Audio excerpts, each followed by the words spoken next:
This is a very important question. And I think when we look into the way in which BRICS is managed on an annual basis, there is a lot of responsibilities that are in the hands of the host. So in that sense, South Africa has the authority of inviting a number of countries. It is important to say that it's not the first time that non-BRICS members are coming to the summit. There has already been for a number of years a structure called BRICS Plus, in which a number of non-BRICS members join BRICS countries. But for South Africa, there was a particular reason for why it invited so many countries. And despite when we look into those 60-something countries that were invited, we need to remember that the overall theme of the summit this year, it is about an integration between BRICS and African countries. And when it comes to South African foreign policy, where we are in the middle of the implementation of a continental free trade area, and this is one of the major foreign policy priorities within the country, it does seem for the country to be important to invite them. The invitation does not necessarily mean that all of these countries will be or are interested in applying for BRICS.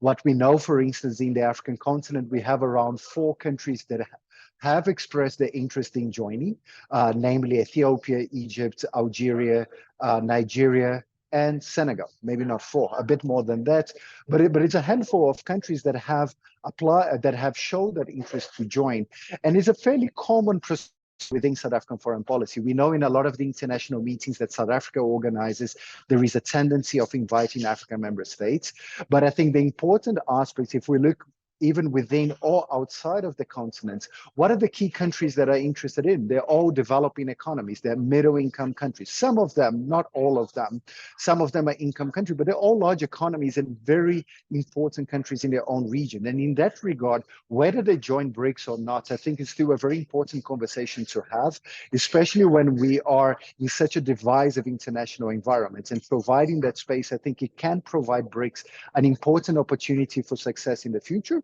noting that it's not an easy process and there is nothing guaranteed that BRICS will change the global order or to be able to achieve all of its objectives. But it's certainly important to create dialogue with other global South countries, especially in the middle of an expansion like that. أود أن نعود إلى نقطة ذكرتها سابقا حول مواصفات الدول المؤهلة للانضمام لبريكس. هل لك أن تشرح الأمر أكثر؟ Absolutely. So we had some drama this year, and it was quite an interesting drama when President Emmanuel Macron from France asked to attend BRICS and eventually wasn't invited.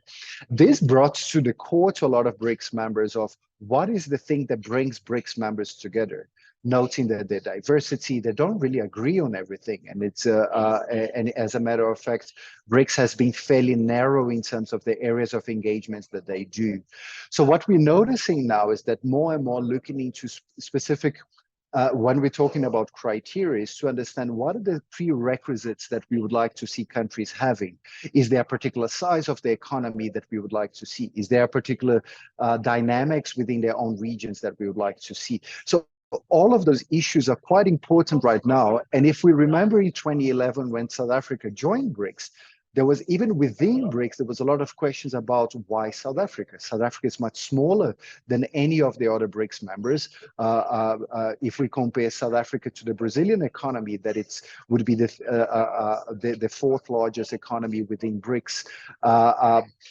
It's already 5 to 6 times larger than the South African one. So this is not a new conversation, but it certainly has been reinvigorated in the last year in particular, since these discussions started taking further shape, to identify how do we make sure that the new countries that come are actually having the same objectives, but also can contribute to objectives of the group.